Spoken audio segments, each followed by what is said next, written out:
Et nous voici en live. Donc, normalement, tout va bien se passer au niveau matos. On a eu quelques difficultés avec Anita aujourd'hui, notre invitée, pour régler le micro, mais semble-t-il que tout va se passer super bien. Merci Anita de nous rejoindre aujourd'hui. Avec plaisir. Alors, Anita, avec ta fille, tu as créé Anticafé à Aix-en-Provence. Et puis, donc, ben voilà, je voulais avoir une discussion avec une entrepreneuse, parce que c'est vrai que les entrepreneuses, on n'en croise pas assez souvent sur la route, je trouve. Et donc, du coup, ben voilà, on se connaît quand même maintenant depuis 2 ans, je crois, à peu près. Et ben, je voulais profiter de ce live que je fais tous les jeudis à 12h30 pour discuter avec toi, ta vie d'entrepreneuse, de ce choix de travailler avec ta fille, de créer cet espace coworking sur Aix. Et puis, on va parler d'un sujet bien précis, comment tu as travaillé ton positionnement, ton image de marque, ton branding, comment les erreurs que tu as faites d'ailleurs en termes de communication, comment tu as rectifié, bref, vraiment tout le parcours d'entrepreneuse, tes choix, les choix de ta fille. Tu as employé aussi du monde, hein, tu as des gens qui travaillent à ton espace coworking. Bref, on va faire un peu le tour de tout ça ensemble pour, dans le but d'inspirer d'autres personnes à se lancer, de montrer que finalement personne n'est parfait et qu'on fait tous des erreurs et que c'est juste OK. Et voilà, partage d'expérience, enfin, ni plus ni moins. Très bien, ça fait beaucoup de choses. On a combien de temps déjà? Mais on est ensemble jusqu'à 1h, 1h15 en fonction de la technique. Et puis, tant que je vois qu'on est dans le sujet, on continue. Si je vois que voilà, on a fait le tour, on s'arrêtera là, voilà, tranquille, quoi. Une discussion comme ça, quoi. Donc, bienvenue à toi qui nous écoutes dans l'émission Mon Business à 200%. Cette émission qui est là pour t'aider quasiment tous les jours à réfléchir ton business, à poser du mindset, à réfléchir à ton image de marque, à construire ton offre, à apprendre où trouver tes clients, à construire ton business avec YouTube, que tu sois commerçant, e-commerçant, que tu sois artiste, blogueur, peu importe. Voilà, je couvre tous les sujets nécessaires à un entrepreneur indépendant pour qu'il puisse gagner sa vie grâce à son talent. Et bien sûr, tu peux redécouvrir toutes les vidéos déjà publiées ce jour sur Mon Business à 100%. Mon Business à 200%, biz200.fr. Anita, avec ta fille Mélanie, tu as ouvert donc Anticafé en 2016. Est-ce que tu peux nous retracer d'ailleurs ce parcours? Pourquoi Anticafé? Pourquoi Aix? Pourquoi travailler avec ta fille? Eh bien, une mère et une fille hyper indépendantes. Une très créative, l'autre aussi, mais à des degrés différents et de façon professionnelle différente. Mélanie designer, moi dans la conception éditoriale et le journalisme, mon métier d'origine. Très indépendante et envie effectivement de savoir un peu piloter, créer sa vie. Même si le choix qu'on a fait a été celui de dupliquer pour la première fois un concept existant depuis peu de temps à Paris. C'est une franchise, non? Alors, c'est devenu une franchise avec nous, en fait. Avec nous. On a essayé d'inventer un contrat différent. On a même essayé ça, mais ça n'a pas marché avec les banques. C'était déjà tellement bizarre, un anti-café, ce concept étrange. Venir avec une espèce d'association dans le capital du créateur. On a essayé, mais ça n'a pas marché. On s'est dit que le contrat de franchise finalement était pas mal adapté, sachant qu'on est pilote, c'est-à-dire qu'on est un peu le lab de cette très jeune entreprise qui a maintenant 5 ans. Le créateur a 26 ans. Il était étudiant quand il a créé le premier Anticafé à Paris. Donc, moi, tout ça, ça me plaisait bien aussi parce que, quelque part, c'est aussi continuer à contribuer à faire connaître cette entreprise et puis à travailler avec le créateur sur son adaptation justement en dehors d'une capitale, parce que Paris c'est Paris et dès qu'on quitte une très grosse ville, qu'est-ce qui se passe concrètement avec le même type de business model qui est très très très très particulier. Mais alors, parle-nous, pourquoi Anticafé? C'est quand même, voilà, donc pour résumer, les gens viennent, ils payent à l'heure, se servent à volonté de boissons et de snacks, voilà. Ok, donc il y a une ambiance très signée, un branding très, très vivant. Hein, je ne sais pas comment toi tu le qualifierais, moi. Pourquoi ce choix? Parce que tu pouvais ouvrir un espace numérique, quand tu veux, il y a des choix sont infinis. Pourquoi Anticafé? Qu'est-ce qui t'a séduit, toi et ta fille, là-dedans? C'était une évidence quand j'y suis allée par hasard, un rendez-vous à Paris avec une amie. J'ai tout trouvé tout simplement juste. Pertinent par rapport à aujourd'hui, à de nouvelles façons de vivre et de travailler. On peut parler de télétravail qui se développe, on peut travailler de freelance, ce statut indépendant qui se développe, auto-entrepreneur aussi qui a pris de l'ampleur avec les dernières mesures. Donc, on va nécessairement vers plus de travailleurs indépendants, de créateurs d'entreprises. C'est toujours poussé par tous les moyens, y compris par des structures nationales qui aident à la création d'emplois, qui est un peu une arme anti-chômage, il faut le dire les choses. Donc, tout ça est favorable pour qu'il y ait des lieux comme Anticafé, qui est au-delà d'un espace de coworking, qui est un endroit, tout simplement, un tiers-lieu vraiment entre deux, c'est-à-dire entre ma vie de hier, aujourd'hui, à ma vie de demain. On est dans cet espace-là entre deux, où j'ai besoin effectivement de m'inspirer, où je cherche à formaliser quelque chose, un projet, où j'ai besoin d'aller chercher des idées un peu, de sentir, de rencontrer des gens qui vont peut-être trouver du réseau. Voilà, ouais. All right, Anita. Donc, on va parler de financement, de comment tu as lancé l'histoire, le positionnement, les erreurs. Juste en 2 mots, est-ce que le financement de l'Anticafé a été facile ou c'était quelque chose de très compliqué pour toi et ta fille? Très compliqué pour des raisons qui sont aujourd'hui meilleures pour tous nos nouveaux franchisés Anticafé. Tout simplement, il n'y avait pas encore d'espace de ce type-là en dehors de Paris. Donc déjà en soi, un système qui marche au temps passé, ça n'existe pas. Aujourd'hui, le taux de TVA appliqué à notre espace de partage où tout est à volonté et on paye le temps n'existe pas. On n'est pas reconnu on n'est pas reconnu par les autorités fiscales, ça n'existe pas. Donc on est dans un no man's land complet où on va se raccrocher à ce qui existe pour rentrer dans des cases et fonctionner. Donc c'est un risque sur le risque. Quand on innove, c'est un risque sur le risque. Il y a le risque de l'entreprise et il y a le risque de l'innovation qui fait qu'il faut quand même essayer d'être reconnu par des autorités où il faut bien dialoguer à un moment donné et puis s'acquitter de choses pas agréables. Ça fait partie du game. Oui, ça fait partie du game et je suis très confiante là-dessus parce que d'ailleurs, il n'y a pas, pour dire les choses, les autorités fiscales n'ont même pas donné de réponse. Ça fait 5 ans qu'on attend une réponse avec le cabinet Lefebvre, qui est l'autorité en matière de droit, où tout est favorisé, tout a été écrit noir sur blanc comme étant favorable à une TVA à 10%. Mais on vend du temps. Et vente de temps, c'est 20%. Donc, vous voyez que mon chiffre d'affaires peut être du jour au lendemain, si l'administration fiscale décide de passer à 20%, là, quelque part, peut-être que je n'existerai plus. Mais on est confiante parce qu'on y croit, c'est une évolution de société de fond. Voilà, c'est comme Uber. Tu n'es pas tout seul. Il y a plusieurs Anticafés maintenant en France. Donc, si ça en a toi, Uber a toute une force derrière pour raisonner et réfléchir. All right. Pareil, le choix de travailler avec ta fille, Mélanie, c'est un choix qui a été réfléchi, puisqu'après, il y a eu des employés qui sont venus s'intercaler dans la relation, donc ça complexifie tout de suite la gestion du business, déjà d'un point de vue financier, d'un point de vue taxe, etc., puis d'un point de vue juste donner les bons ordres et faire en sorte que tout le monde fonctionne. C'était quoi les grands couacs que vous avez eus et qui, du coup, vous avez aussi fait grandir? Déjà, le choix était justifié parce qu'honnêtement, quand tu choisis un associé, il faut quelque part des garanties, une espèce de certitude que ça va fonctionner. Tu sais pas vraiment ce que tu vas vivre. Donc, si on veut, dans un immédiat, chercher autour de soi, à se dire, si je fais pas seul, avec qui je fais, parce que c'était mon raisonnement, je ne ferai pas seul, je veux faire avec quelqu'un. On cherche d'abord dans son premier cercle. Donc, le premier cercle, c'est effectivement la famille, les amis de longue date, proches, qu'on connaît bien, voilà.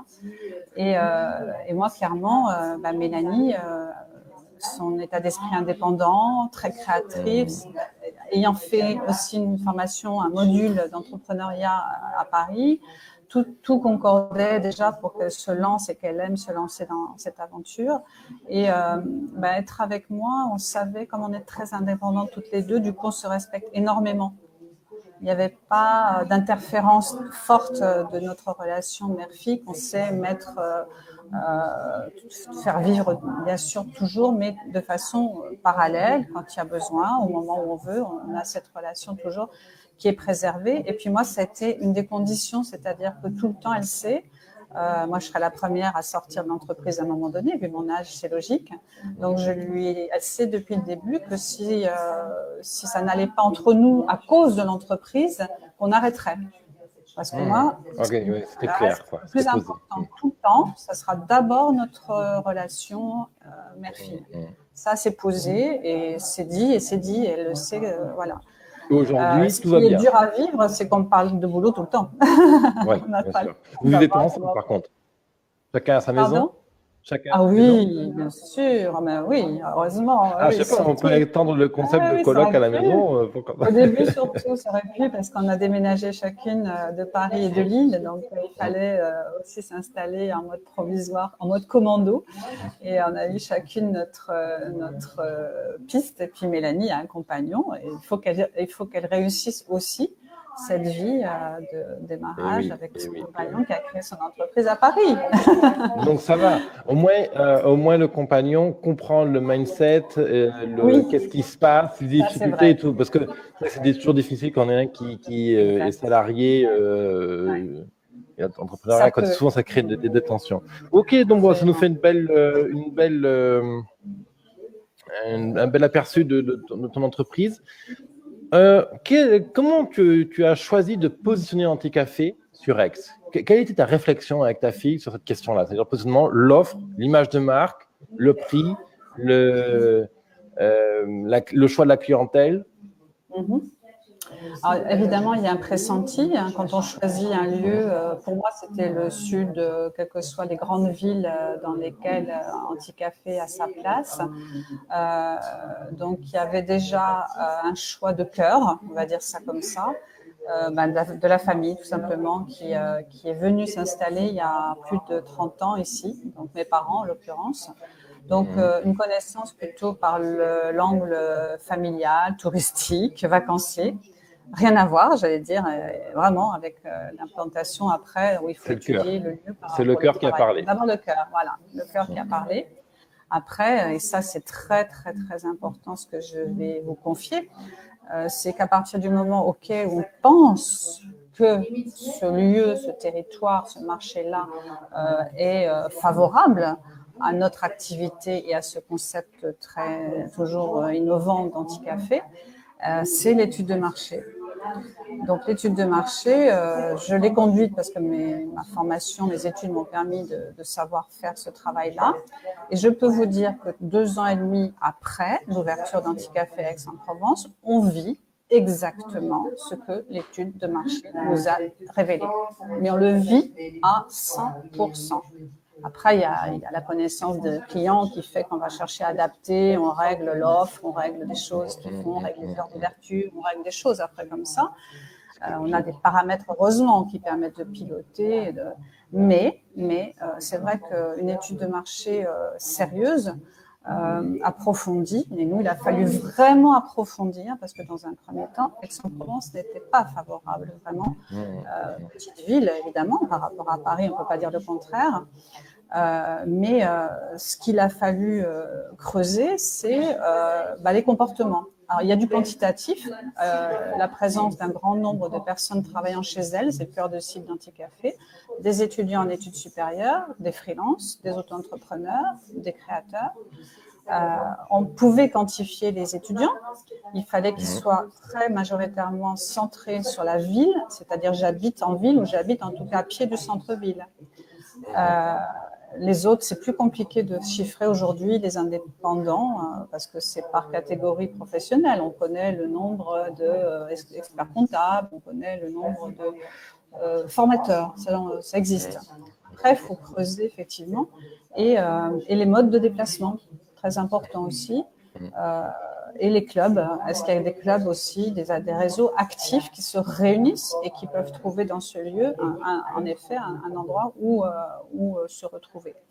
Donc, il a fallu vraiment pousser très loin. Et en vérité, c'est moins le volume de marché que la dynamique de territoire soi qui a fini par dire oui, mais dans le centre-ville. Et là, ça complique, puisque là, on se retrouve dans un centre historique. Heureusement qu'on y est. Ça, l'étude de marché nous a aussi...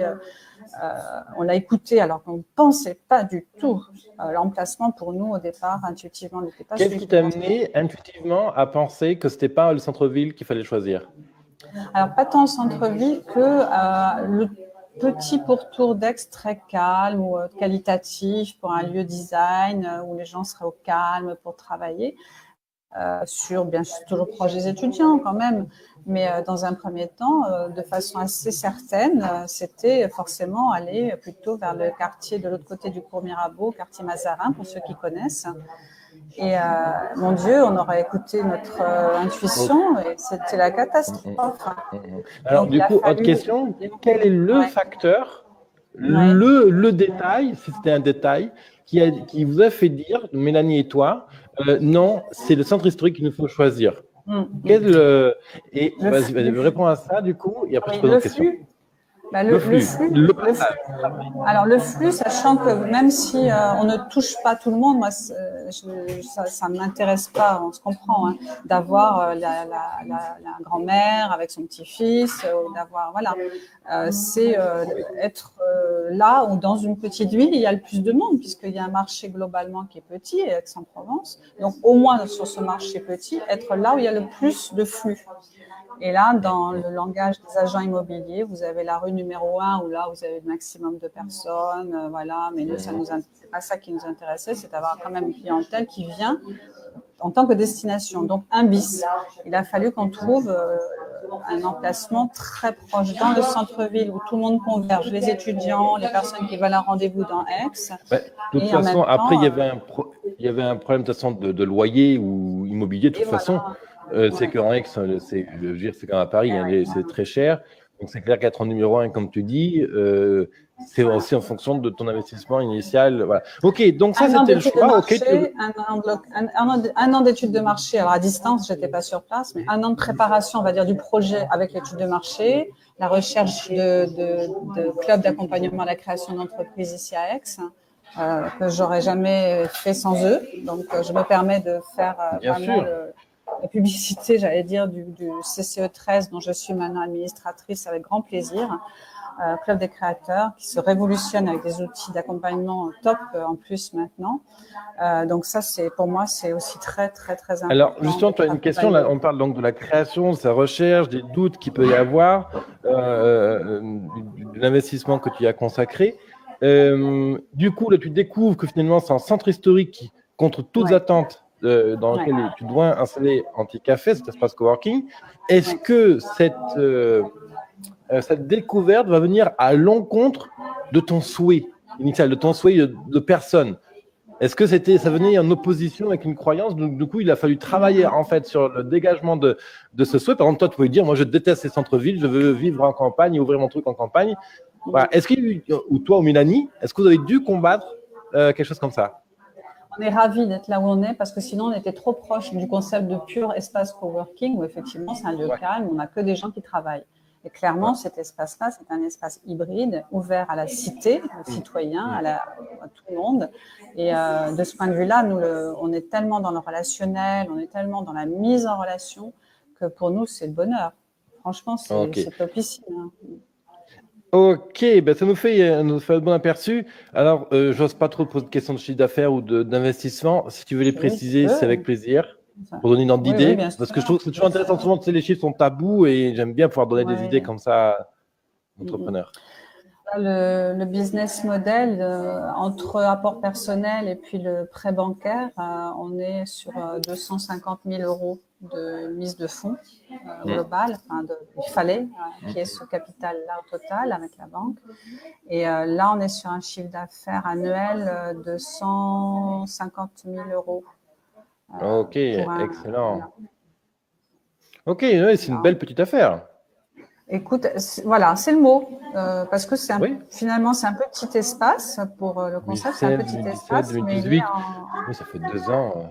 Ça fait 2 ans que vous êtes 2 ans. Oui, non, c'est 2 ans et 4 mois. On a créé ça y est, on a créé nos 2 emplois en 2 ans et 3 mois. C'est ce que j'allais dire quand même, c'est important, ça compte. Et l'équipe dont tu parles, merci auto-entrepreneurs. On travaille avec des auto-entrepreneurs qui sont formidables, qui sont comédiens, qui sont développeurs et qui se retrouvent très bien aussi dans notre espace. Après, c'est vrai que c'est une des clés de l'Anticafé, c'est très vivant. On a justement tout à l'heure, on parle de positionnement, de choix de clientèle, etc. C'est pour ça que j'appuie sur cette notion-là. C'est pour ça que j'ai ouvert ce live avec ça. C'est cette notion qu'il y a toujours un réseau qualifié dans ton lieu. C'est une des raisons aussi pour lesquelles, tout simplement, je fais aussi des ateliers chez toi. Et c'est vrai qu'à chaque fois, on rencontre des gens très intéressés. C'est pas des gens Coca-Cola ou Nivea, c'est vraiment des gens qui ont une certaine spiritualité, une ouverture d'esprit, une lecture, toujours un truc intéressant à partager. Est-ce que ça, c'est quelque chose qui est venu spontanément ou est-ce que c'est quelque chose que tu as ajusté en cours de route? Oui, c'est une vraie question parce que dans ce lieu très vivant qui est hyper multi-cible, il faut qualifier toujours sur chacun de ces publics différents. Donc, notre communication sur orale, même qui compte beaucoup dans l'accueil, c'est quoi ce lieu? C'est pas le Club Med avec buffet à volonté, par exemple, parce que ça, c'était dans les erreurs, et je te remercie de cette question aussi. C'est que les erreurs qu'on fait au début, c'est la communication presse non maîtrisée, et nous n'avons pas maîtrisé la communication presse. À peine on a posé les pieds ici, la presse s'est ruée. Donc, c'est formidable. On n'a pas eu à faire le moindre communiqué de presse. Mais moi, je m'en mords les doigts. Enfin, maintenant, on a corrigé, mais on a mis au moins 6 mois, presque 1 an à corriger un mauvais lancement presse où le message principal, c'était 5 € buffet à volonté. Et là, on a eu des gens qui se sont rués en nous disant « Ah, mais il n'y a pas de cookies. On fait des déçus parce qu'ils pensaient que c'était vraiment le buffet Club Med. » Et puis surtout, ça fait partie de l'offre globale. Quand on vient ici, on dit bien profiter de tout de façon équilibrée en vérité. Je viens parce qu'il y a le Wi-Fi, j'ai de quoi imprimer, je peux animer une réunion, j'ai des magazines, des lectures sur création d'entreprise, design, j'ai des jeux de société si je veux me détendre, bien sûr aussi, mais c'est un ensemble. Et surtout, ce qu'on a encore aujourd'hui beaucoup de mal à communiquer parce que ça se dit pas en 2 mots, c'est qu'on est un espace, on reste toujours un lieu, un espace qui est à partager.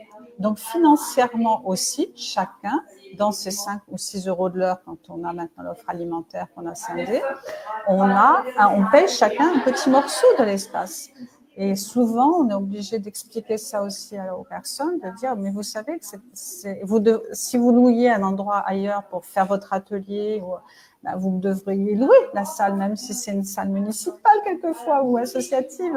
Nous, c'est un joli lieu et tout le monde, en fait, participe à la location de cet espace-là. Vous choisissez plutôt le canapé, plutôt la chaise, là où il y a où vous pouvez être isolé, voilà. Et vous avez de quoi manger, vous avez de quoi boire, vous avez de quoi vous connecter, voilà. On va revenir tout de suite. Sur le positionnement, justement, et l'offre que tu as mis en place aussi, qui a contribué justement à sélectionner la clientèle. Tu as eu l'idée, il me semble, c'était l'an dernier que tu as fait le premier Summer Camp? Oui. Voilà. Donc, tu as eu l'idée d'organiser. Donc, déjà, tu faisais totalement des ateliers, tu cherchais des animateurs, des animatrices pour faire des ateliers. Donc, EFT, l'image de marque, WordPress, quoi. La liste est longue et vraiment variée. Et puis, l'été dernier, tu as fait la première édition Summer Camp. Alors, si je me résume bien, c'est 1 semaine et un atelier de 3-4 heures chaque jour, c'est ça? Oui, ça varie aussi. Ça peut varier, mais c'est des vrais petits stages. C'est-à-dire que ce n'est pas un atelier one-shot. Donc, est-ce que tu peux nous dire un peu comment tu as créé ces ateliers-là, comment ça s'est construit et comment ça nourrit en fait ton branding et ton positionnement d'Anticafé à Aix? Oui. Alors ça, c'est purement aixois. Les anticafés autres à Paris et maintenant, il y en a à Bordeaux, Strasbourg et Lyon, ne le font pas. C'est vraiment une initiative aixoise. tout simplement parce qu'on connaît à Aix une saisonnalité énorme. Donc ça, tant qu'on ne l'avait pas vécu, on ne pouvait pas connaître à ce point-là la chute de fréquentation en été. Et on s'est dit, il n'y a pas de raison, tout le monde ne part pas de moi. Voilà. Et puis il y a des gens qui aiment bien pouvoir faire des choses du coup sur Aix pendant les vacances. Donc première édition l'année dernière avec la sélection en fait de tous les intervenants partenaires avec qui on a déjà bien travaillé, j'allais dire, ensemble. On se connaît, on sait la qualité d'abord des interventions. Et puis, nous connaissant bien pour fonctionner vraiment ensemble de vraiment gagnant-gagnant, dans ce rapport gagnant-gagnant. Et voilà, donc c'était une offre, on a été ambitieuse parce qu'on avait fait, je sais plus, plus de 20 offres de stage. Et puis, de toute façon, on s'est dit, on verra bien. Et puis là, cette année, en connaissant mieux notre clientèle, même si elle est sur des publics très différents, et puis en plus, pendant l'été, on a envie aussi de choses un peu distractives, comme des choses qu'on sait qu'on ferait jamais. Du coup, on se dit, tiens, on va le faire cet été pour essayer le théâtre. Pourquoi pas? Je sais que j'en ferai pas après. J'aurai pas le temps de m'engager une année à faire du théâtre. Tiens, je vais faire ça cet été. Ou bien j'ai besoin de m'améliorer sur Instagram ou de retoucher mes photos. Voilà, on est. Ok, juste ce qui est important pour moi, c'est vraiment que tu nous parles des coulisses. C'est-à-dire le Summer Camp, ça s'est construit comment, le positionnement. Ok, donc tu as fait un choix, tu connaissais tes intervenants, tu es allé les voir, bonjour, tu as programmé ta semaine. Par exemple, l'intérêt pour toi de faire un Summer Camp, c'est quoi, d'un point de vue anti-café? Alors, d'un point de vue anti-café, je fais savoir que à chaque vacances scolaires, parce que c'est devenu un must, j'y ai tenu et je tiens la ligne, j'y tiens, même quand il y a quelquefois des des stages qui marchent pas, mais je veux absolument qu'il se sache que à toutes les vacances scolaires, à Anti-Café, il y a des stages de toutes sortes. Donc ça fait 4 camps sur l'année en gros, quoi. Voilà, exactement. Même si c'est des plus petits qu'on fait évidemment dans l'année, c'est normal. Ensuite, on fait une communication dédiée. Donc moi, heureusement, j'arrive à être très opérationnelle dans la fabrication finalement d'un vrai catalogue de formation éphémère. C'est énorme. C'est toute la planification. C'est les prix de chacun, la durée de chacun de stage, parce que chacun veut le faire à sa façon. Donc on se conseille aussi. Donc on fait en un temps record, en vérité, une offre de formation éphémère. Donc ça, avec tout le calendrier, les supports de communication. Alors tout ça, on le fait, ce qui est, je dois le dire, disproportionné. On est entre nous, évidemment, parce qu'au total, nous attendons qu'il y ait simplement des personnes qui viennent chez nous avec l'offre de 6 €, 5 € de l'heure et tout à volonté. Donc là, on recherche, ça fait partie des questions que tu poses en tant qu'auto-entrepreneur, comment je peux ajuster, régler des idées. Voilà, ça c'est une idée nouvelle. On a eu le feu vert, on l'a dit à Paris, ça très bien. Mais comment je continue aussi à faire un modèle économique aussi de ça? Parce que nous, on met toute notre énergie, du coup, notre temps, nos compétences dans ces idées-là. Mais au total aussi, il faut qu'il y ait un retour sur investissement. Donc là, on n'a pas encore trouvé nos marques, c'est en train de se faire.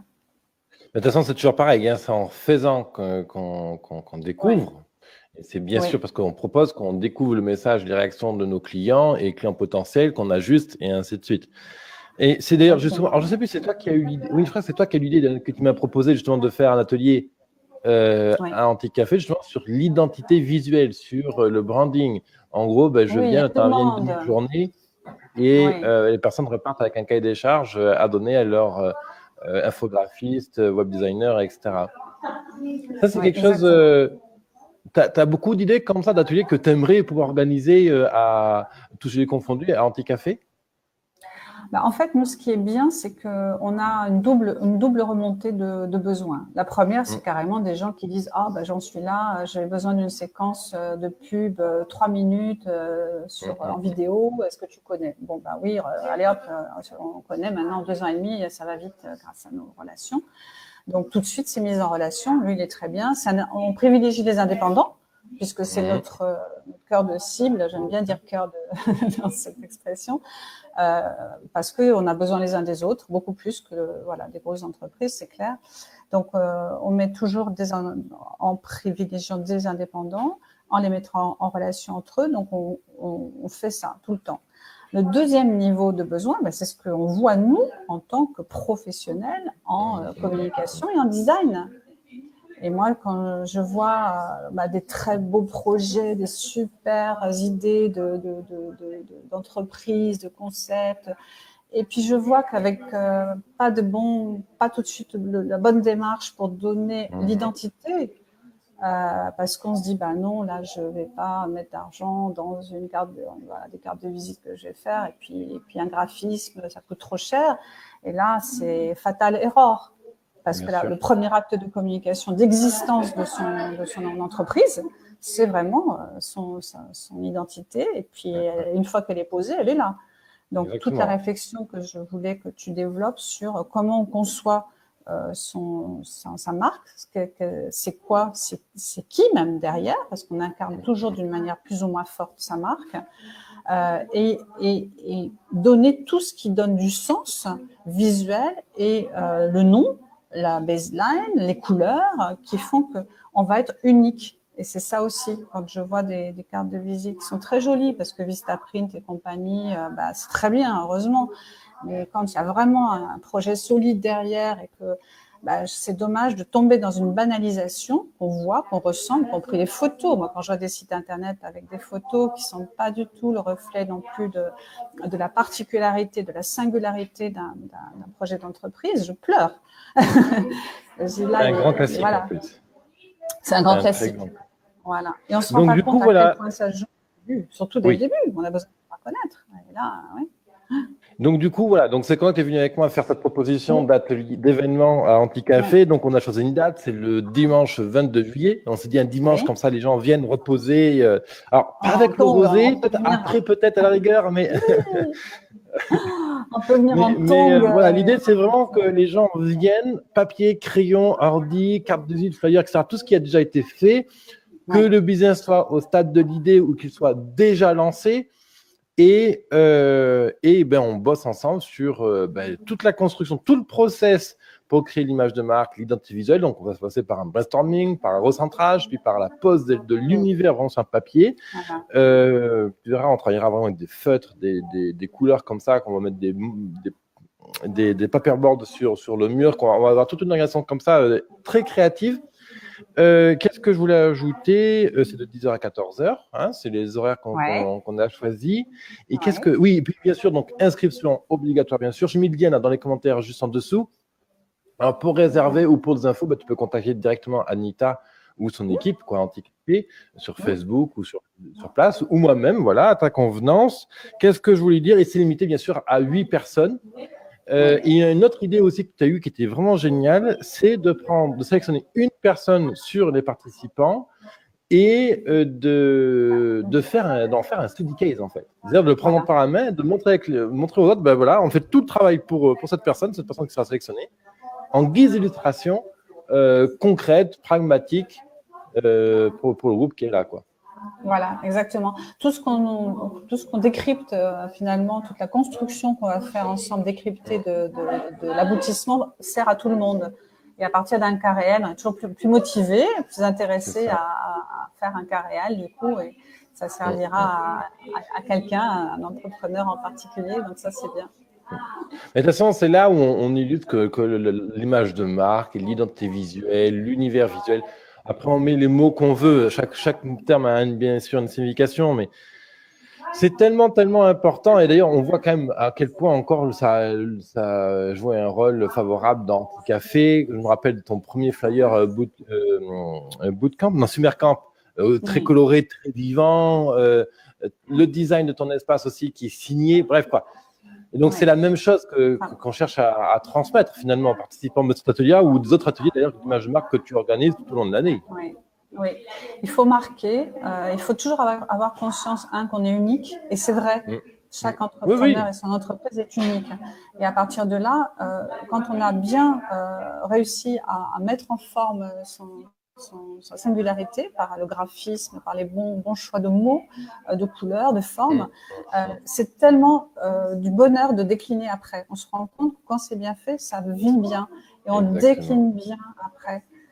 On n'est pas enfermé dans quelque chose finalement qui est vite démodé ou qui est, voilà, on est étriqué. C'est plus ce que je voulais dire un an après. Ou, voilà, c'est toujours cette. Et c'est très juste parce que l'idée, c'est que de toute façon, si on se sent enfermé dans son marketing, c'est qu'il y a un problème.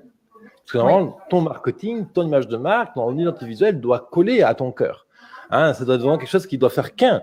Et c'est pour ça d'ailleurs que je parle d'univers plus que d'image de marque ou de branding, ce genre de choses, parce que l'univers, voilà, c'est quoi mon univers? Ben voilà, ben moi j'ai voyagé tel endroit, j'ai fait ça, j'ai telle expérience, tel truc, tel nanana. Et du coup, on va regarder, ok, en quoi, qu'est-ce que tu distilles dans ton business et comment on le traduit, mais pas que en image, en couleur, compagnie, c'est en vocabulaire, en le ton, la texture, les cinq sens en fait. Moi, j'adore parler de marketing de cinq sens d'ailleurs. Exactement, exactement. Ah oui. Et plus c'est fort au début, parce que c'est au début qu'on en a besoin. Mieux c'est. Donc il ne faut pas négliger cette démarche-là, cet investissement entre guillemets qui est à la fois professionnel, un peu financier. On trouve toujours entre indépendants. Alors ça dépend. Alors tu vois justement, ça va être peut-être un petit point de. C'est pas parce qu'on définit un univers de marque, une réflexion autour de sa marque, qu'on est obligé de dépenser de l'argent derrière. Parce que le plus important, à mon sens, c'est d'être au clair ici, en fait, en termes d'image. C'est quoi ma force? C'est quoi ma spécialisation? C'est quoi ma caractéristique qui fait que les gens me disent « Ah, yes, je veux travailler avec elle, je veux travailler avec lui, en fait. » Et une fois que ça s'est réfléchi, bon, ben, après, on a le temps pour l'exécuter, pour le mettre en œuvre. Évidemment, si on fait tout d'un coup, ben, c'est quand même mieux. Je ne vais pas dire le contraire. Oui, il faut assumer des choses qu'on n'ose pas soi-même assumer. Avec humilité, sincérité. C'est vrai que Anita, marketing sincère, du cœur, un marketing on est à l'opposé. Voilà. Un marketing à l'opposé qui cherche à vendre des fenêtres à des grands-mères ou un marketing L'Oréal ou une Coca-Cola qui est insipide, quoi. Il y a une ligne pour moi qui est celui de donner confiance. C'est-à-dire qu'on peut dire, bon, ok, je me lâche, allez, je suis complètement à la marge, différent des autres, mais du coup, je suis tellement différent que je peux faire peur. Donc, il faut juste respecter aussi des codes d'expression graphique et éditoriale qui font qu'on va inspirer confiance. Ça, c'est pour moi le must. All right, Anita, écoute, je pense qu'on a fait le tour de la question. On a parlé de branding, ton retour d'expérience d'entrepreneuse. C'est quoi le projet 2019 pour finir en beauté avec l'ambition de la vision? Oui, déjà, de trouver des partenariats qui font qu'on s'agrandit, parce qu'on ne peut pas s'agrandir sur Aix et on en a besoin, figure-toi. Notre clientèle BIS, c'est B2B, c'est B2B, c'est les entreprises. Et on a pas mal d'entreprises qui nous connaissent comme lieu décalé et inspirant pour faire leurs réunions de créativité, justement, hackathons et ateliers de remise un peu en question de leur modèle, de leur façon de travailler. Mais ce sont toujours des entreprises, du coup, qui n'ont pas besoin d'avoir un espace immense avec des équipes trop nombreuses. Donc là, on va voir ce que ça donne, mais on a fait un partenariat avec le Carrefour Innovation Numérique, que vous connaissez peut-être, mes amis, rue des Bœufs à Aix-en-Provence. Donc, c'est pas très loin sur la périphérie. Ils ont un très grand plateau, en fait, qui est génial, tout simplement, quand on veut vraiment faire des trucs où on a besoin de bouger, de faire, voilà. Ce qu'on va faire avec toi, avec 8 personnes, là-bas, on pourrait le faire avec 10 groupes de 8 personnes. Donc, c'est super. Moi, c'est un lieu que j'adore parce que j'y vais pour les conférences, les réunions avec des gens qu'on ne verrait pas. Enfin, ce qui se passe là-bas, comme ici, finalement. C'est des lieux c'est des écosystèmes. Il y a des artistes, des chercheurs, on rencontre des enseignants, d'autres entrepreneurs. Donc, ça fait du bien. Il faut toujours, pour moi, ça fait partie de la posture aussi et de la durabilité de son rôle d'entrepreneur. C'est de s'enrichir le plus largement possible. Pas rester toujours dans son domaine. Je pense qu'on a toujours des sources partout à capter, à prendre à droite, à gauche. Donc ça, je trouve vital de faire ça. Et du coup, moi, je recommande le lieu pour des grandes entreprises qui ont besoin de grands événements. Et quand elle privatise, elle a des coworkers qu'elle doit mettre dehors, en fait. Voilà. Donc ça, c'est ton projet 2019, on va voir ce que ça va donner. multiplier les partenariats. Voilà. Excellent, des mètres carrés à Aix. Ouais. Et un deuxième projet, là, on a bien commencé, ça avance pas assez vite parce qu'on est en association. Mais comme quoi, nous aussi, quand il y a des projets, on a envie encore de faire des projets avec nos clients. Donc, ça a démarré avec une cliente membre d'Anticafé. Et très vite, dans notre réseau, on a trouvé 6 personnes au total, 3 hommes, 3 femmes, passionnées par la blockchain. Nouvelle technologie blockchain qui est une révolution, la deuxième révolution après Internet, clairement. Donc, ceux qui ne connaissent pas, je vous invite à aller voir ce que c'est en tapant blockchain sur Google, peu importe.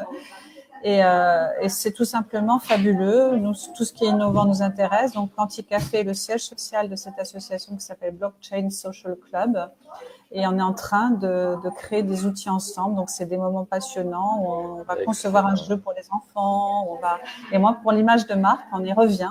Pour moi, c'est faire que aussi Anticafé est un lieu d'ébullition et on montre qu'on l'est, nous, fondamentalement aussi.